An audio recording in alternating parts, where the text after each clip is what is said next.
Hola a todos. Hoy vengo a hablaros de las curvas isofónicas o de las curvas Fletcher-Munson. Las curvas isofónicas o Fletcher-Munson y de ponderación A, B, C y K. Habíamos dejado a propósito pendiente de entrar un poco más en detalle en cómo la ponderación del nivel de audio es dependiente del tipo de contenido, es decir, de cómo sea la propia señal.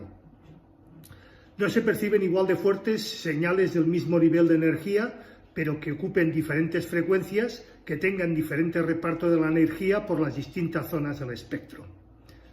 Es más difícil de oír los extremos graves y agudos que los medios.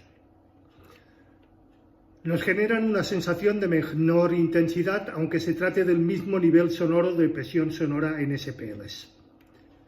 Niveles típicos de presión sonora o SPL.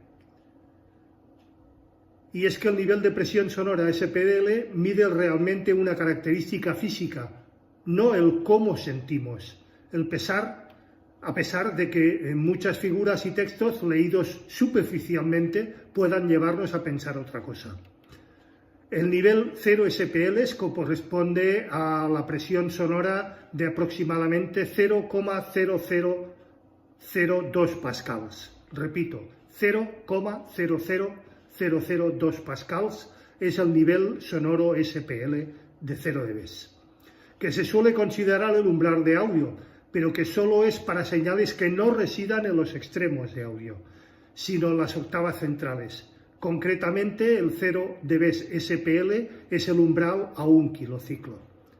De forma parecida, el nivel de 120 dB SPL suele considerarse el umbral de dolor, pero de nuevo a 1 kilociclo, no los extremos de la banda de frecuencias.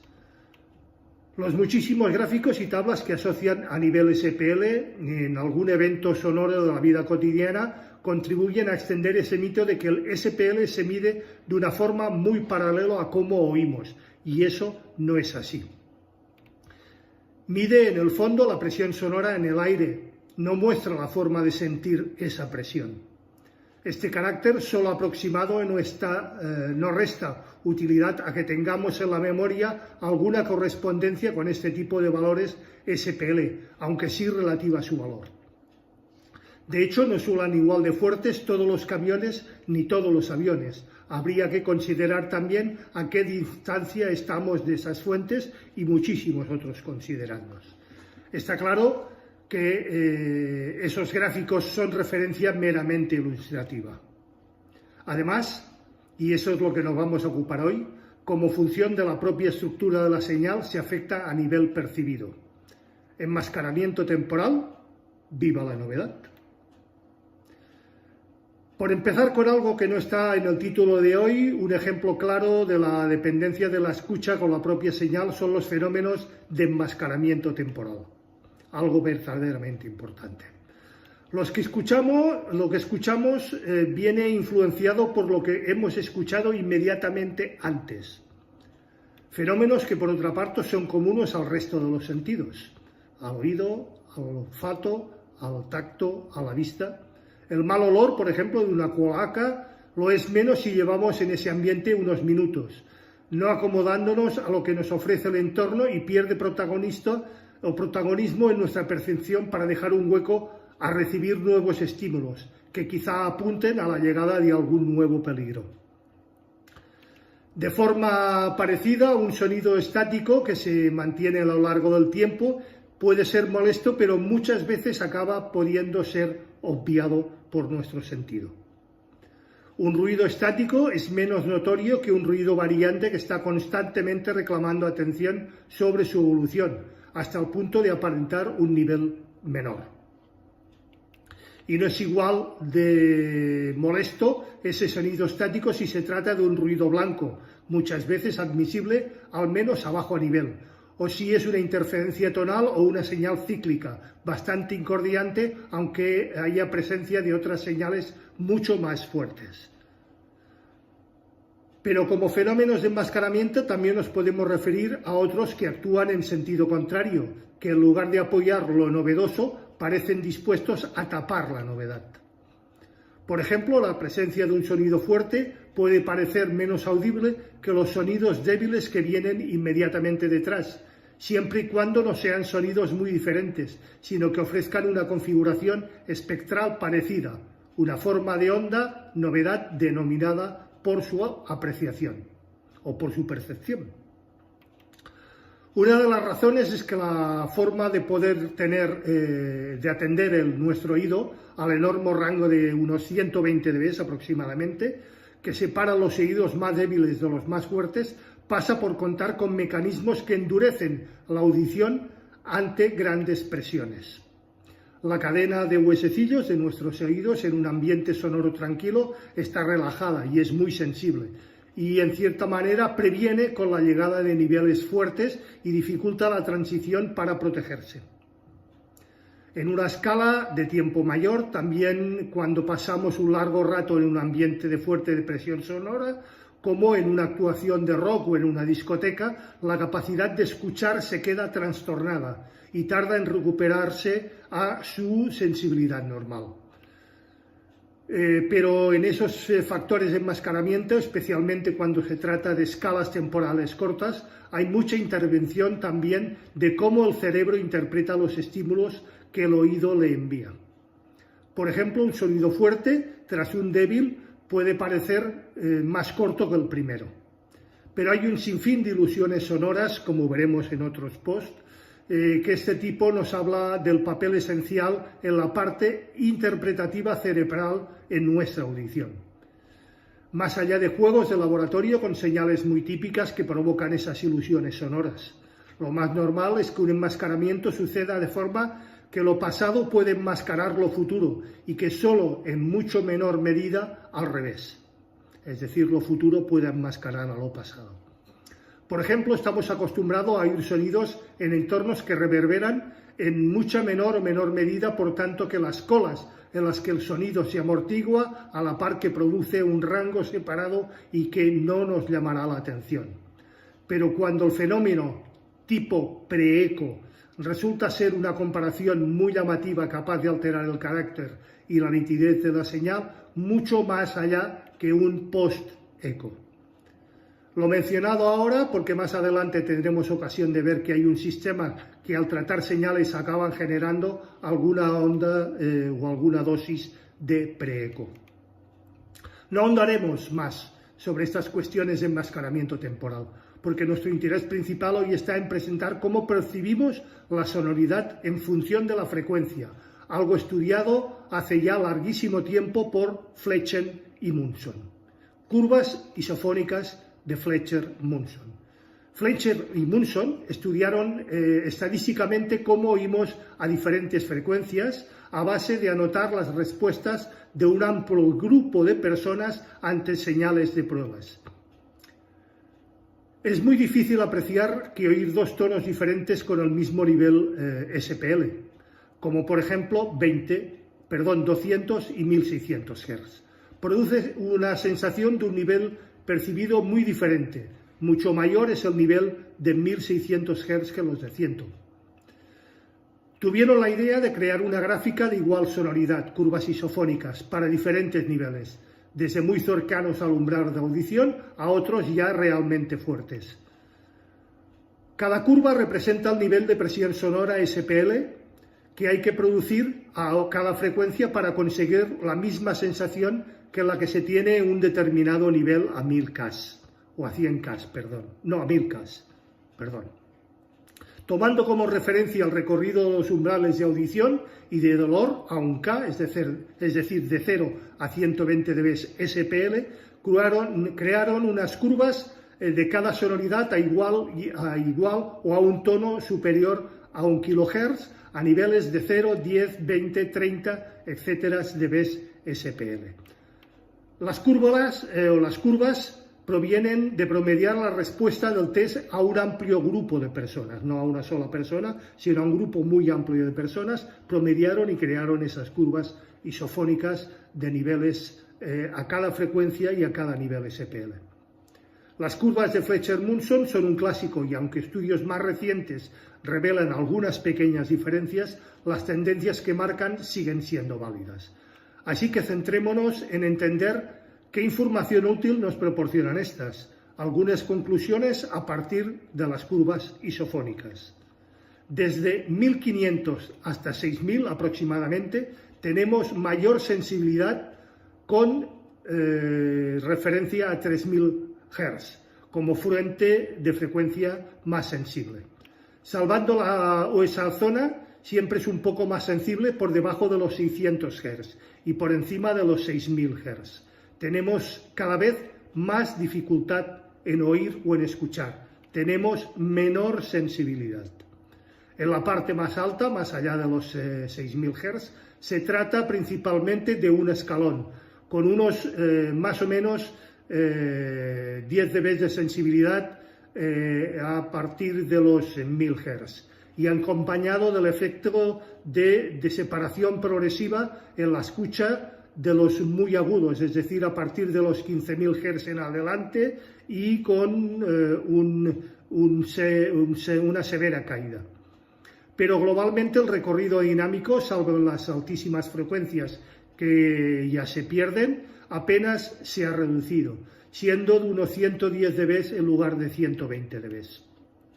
En la parte baja de frecuencias tenemos efectos mucho más severos, con una compresión progresiva en el rango que llega a ser de solo 60 dB, la mitad de lo que hemos considerado el umbral de dolor, que son 120 dB a 1000 Hz o a 1 kHz. Esa compresión del rango dinámico de los graves se produce sin apenas variar el nivel de dolor. Todo se concentra en una pérdida de capacidad de escuchar que eleva los umbrales de audición a esas frecuencias y compacta todas las curvas, acercándonos, habiendo por tanto que en esas frecuencias graves los saltos de potencia necesarios para incrementar la presencia de sonido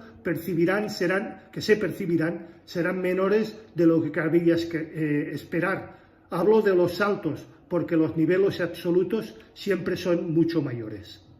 Conviene destacar también el que en la parte de altos niveles es comparativamente mucho más plana, con una sensación mucho más equilibrada en el sentido de que corra pareja al nivel de presión sonora sin demasiados altibajos según se trate de unas u otras frecuencias. Podéis pensar en cómo representa estas observaciones en conclusiones útiles. Estas curvas son las que están, por ejemplo, detrás de los circuitos loudness en muchos de nuestros sistemas de alta fidelidad y high-end. Hay distintas versiones, más avanzadas o menos, pero en los buenos se imparte un refuerzo de graves y en agudos solo cuando estamos reproduciendo niveles medios o bajos. Pero ese retoque no se aplica cuando estamos reproduciendo niveles más bien altos o elevados.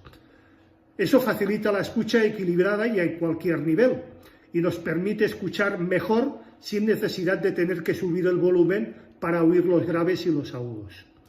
Las implicaciones subyacentes en esas curvas impactan también en muchas decisiones de cómo tomar y, por ejemplo, sobre cómo y a qué niveles conviene mezclar o trabajar en edición de audio.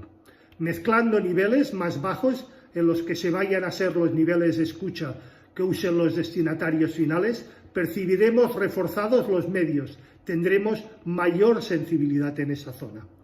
Y eso podría significar, si no lo tenemos en cuenta, que una mezcla aparente equilibrada y bien sonante a nuestro nivel de escucha durante la mezcla suena, para lo que lo escuchen a niveles mayores, desequilibradas y con una significativa carencia de medios.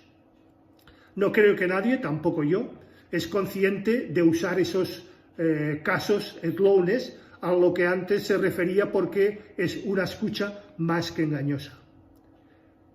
Es preferible oír mal, pero con defectos conocidos, como loudness, las más raras veces en terreno de magia o de una magia con el loudness un poco fiable o poco confiable. Como no sabemos a qué nivel se va a escuchar por el destinatario final, a veces sí se trata de cines, discotecas o instalaciones audiovisuales, etc. Tiene ese problema y es realmente de difícil solución. Compensar esas curvas es realmente complicado. Incluso si supiéramos a qué nivel se va a oír en esas producciones, seguramente no desearíamos pasar horas y horas trabajando con niveles altos y con niveles que se estiman hoy en día correctos para cines, clubs o incluso para particulares con ficheros digitales o auriculares con DACs, etc. De ahí la importancia de aprender a escuchar a distintos niveles durante una producción o durante una reproducción. Personalmente me gusta ser respetuoso con nuestros oídos y no trabajar a niveles fuertes, tendiendo a escuchas a niveles más bien bajos, sobre los 50-60 dB. Una persona entrenada puede aprender esas diferencias y le bastará escuchar solo ocasionalmente niveles medios altos para quedarse con la huella en su memoria de cómo suenan esas cosas, huella que le permite seguir trabajando a esos niveles menores, siendo qué tipo de compensaciones tiene que ir realizando durante esa mezcla y esa corrección. Además, es una sana costumbre esa de refrescar el oído con cambios para que no se acomode a oír siempre de la misma manera y del mismo modo y se mantenga más bien atentos de cómo hay que escuchar. Cambiar nuestros niveles de audición es más que sano y más que reconfortante y nos ayuda a educar nuestro oído. Esa es la razón por la que de vez en cuando, durante una sesión de trabajo, debemos escuchar otras cosas, grabaciones en ese mismo tipo, estilo o producto, para tener referencia de cómo sonará el resultado final. O incluso escuchar de sonidos que nada tengan que ver con eso que estamos haciendo, para realizar una limpieza mental, una limpieza en nuestro sistema auditivo y regular el oído. Pero eso es también beneficioso, realizar cambios de nivel en la escucha de material que estamos escuchando, insisto. Pero sobre todo, lo que debéis de recordar, las tendencias principales a las que están y apuntan estas curvas, las curvas isofónicas de Fletcher-Musso, para estar prevenidos y saber cómo y de qué manera compensar cuando se necesite ese comportamiento auditivo inevitable. Pero las curvas de Fletcher-Munson, creadas en la década nada más y nada menos que de 1930, no son las únicas de este tipo que existen. Ha habido muchos otros test con sus propias conclusiones, como los de Robinson y Dodson, allí sobre los años 1950, que difieren bastante, pero que han sido posteriormente desaconsejadas. E incluso se han estandarizado como norma ISO diferentes versiones de las curvas isofónicas a lo largo del tiempo. La propia curva isofónica o curvas Fletcher-Munson se redefinió allí sobre el año 2003. Si tomamos las curvas ISO, las 226.2.2003, las que os he dicho como referencia ISO que se definieron ese año como buenas, más recientes y con mejores test y con mejores resultados, hay diferencias significativas, especialmente en siempre la zona más crítica, que como os he dicho, son los graves. Fijaos, si tenéis ocasión de observar las curvas ISO, apuntan a una reducción aún mayor en el rango dinámico respecto a las que señalaban originalmente los ya mencionados Fletcher-Munson. Curvas de ponderación A, B y C. Hay mucha ley y mucha hecha la trampa. La respuesta técnica al problema al que apuntan las curvas isofónicas, se han definido unas curvas en frecuencia que, usadas con filtro delante de un equipo de medida o representación, por si eso mismo no es mucho más plano que su respuesta y no tiene esas diferencias en las que apuntan las curvas isofónicas. Hacen que la señal llegue al sistema de medición y representación como una curva algo coloreada, de forma parecida a cómo estaría coloreando nuestra percepción. Curvas que imitan la forma en la que sentimos el nivel de los sonidos, con el que el objetivo es poder ofrecernos mediciones que sean algo más útiles que la media directa señalada sobre la señal original. Más que definirse por una extrema finalidad de los contornos isofónicos, se ha pretendido en ellas un filtrado sencillo y fácil de realizar, que solo aproxime las tendencias principales de las curvas isofónicas, las cuales, al fin y al cabo, solo son un promedio estadístico de lo que cada uno de nosotros percibe. Son 3 curvas definidas en forma ANSI, el S1-4 de 1971, y pensadas para aplicarles a diferentes intensidades de señal. A grosso modo, la curva A invierte la curva isofónica de 40 Fons, la curva B corresponde a 70 Fons y la curva B corresponde a 100 Fons. Típicamente la que más se usa es la curva A, por ser la que se aplica a niveles más pequeños y es la que impacta fuertemente en el resultado, es la que tiene una acción de filtrado más decidida. La curva A se usa cuando el sonido se analiza para estar presente a niveles bajos, en los que la escucha tiene una enorme pérdida gradual, como os he dicho, en las graves y en las bajas frecuencias de sobre unos 10 segundos. Sería habitual aplicarla al medir un ruido mediante ambiente o un ruido de fondo en un equipo electrónico, porque se trata de ruidos típicamente de poco nivel. La media física en SPL o en dBs SPL resultaría más alta que la sensación que tendríamos en Fons al aplicar la curva e intentar aplicar eso.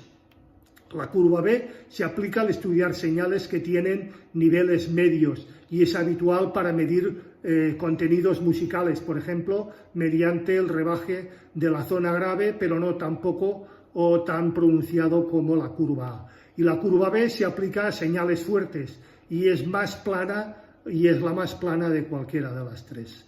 Hay también una curva D que solo se aplica ante ruidos realmente feroces, muy fuertes o muy retumbantes, como las aeroacústica, y de respecto con otras destaca porque enfatiza la parte de las altas frecuencias, al contrario de las otras que lo hacen en los graves, en las bajas. Una crítica general a todas estas curvas es que se han ido obteniendo o se han obtenido a partir de señales de pruebas sinusoidales, que son muy diferentes a las señales que se manejan normalmente en audio.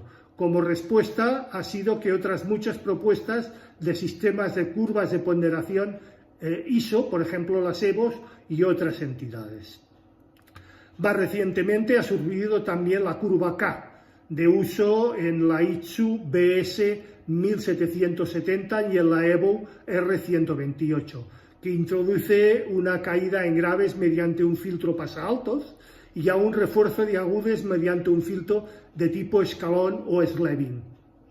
Por contraste con estas curvas, a veces se habla también de una curva Z, al referirse a una respuesta plana entre 10 y 20.000 sin ninguna ponderación. Los dBAs, los dBs Bs, los dBs Cs y los dBs Ks. La aplicación de las curvas puede hacerse ante muchos tipos de medición, no solo a niveles de presión sonora, sino también a señales eléctricas que entran y salen de un equipo, al ruido de fondo que éste genera, etcétera, etcétera, etcétera. En caso de aplicarse alguna de estas curvas a la unidad correspondiente, típicamente algún dB algo, un dBA, un dBc, un dBd, como de señales dBs SPL de presiones sonoras a 0 dBUs o a 0 dBds. En el caso de señales de audio eléctricas se acompañarán de curvas A, B o C entre paréntesis, dando lugar a cosas como el dBSPLA, dBSPLB, dBSPLC, dBSVB, etcétera, etcétera, etcétera. Pero eso es complicado y os aseguro que es un auténtico rollo. Es importante recordar que lo que esto implica en la medida cuando veamos cifras señaladas de esta forma, simplemente esto. Por ejemplo, muchos fabricantes aplican en ciertos tipos la medida A porque el resultado que se obtiene con un valor normal, al ser la que se produce la presencia de componentes graves, y resulta beneficioso, por ejemplo, con una cifra de ruido aparente y que aparenta ser menor. No es ningún intento de engaño, si estamos convenientemente informados de cómo esto se representa y lo que representa por sí. Otras veces veremos que nos ofrecen las mediciones con o sin ponderación, lo que resulta mucho más transparente. De hecho, ha habido un cierto abuso, incluso exigido en algunas normas, de lo que significa la ley A, que acaba siendo aplicada en todo tipo de mediciones, aunque se trate de señales fuertes. Otras siglas que han sido generando también su propio significado. Así, por ejemplo, en digital podemos encontrar las LKFS, refiriéndose al Lunes Conway Full Scale. Esa escala de dBs definidas en la I2SBS de 1770 y en la EBU R128 denominada LUF, Lowness Units Full Scale. Espero con todo eso no haberos calentado la cabeza y mucho menos en esta época prefinal de año. Esto es todo por hoy. Recapacitemos de verdad en cómo escuchamos y de qué manera escuchamos y a qué niveles escuchamos. Eso, si vemos representadas las curvas Fletcher-Munson, nos darán muchísimas explicaciones a qué nos está pasando. No es lo mismo escuchar a bajo nivel que a medio nivel que a alto nivel. Nuestra percepción y nuestra manera de escuchar es totalmente diferente. Quedo abierto, como siempre, a cualquier duda, aclaración, cuestión o sugerencia por vuestra parte, que como siempre será puntualmente respuesta. Recordad, si os ha gustado, dadle al like, por favor, ayudáis mucho al canal. Necesito esos likes. Suscribiros si no lo estáis ya. Acordaros de darle a la campanilla gris para que YouTube os avise de cualquier novedad en el canal. Gracias y nos vemos el próximo viernes una vez más con un nuevo capítulo de A las 8 estrenamos. Hasta entonces, y que tengáis un feliz fin de año y un feliz año nuevo. Gracias a todos.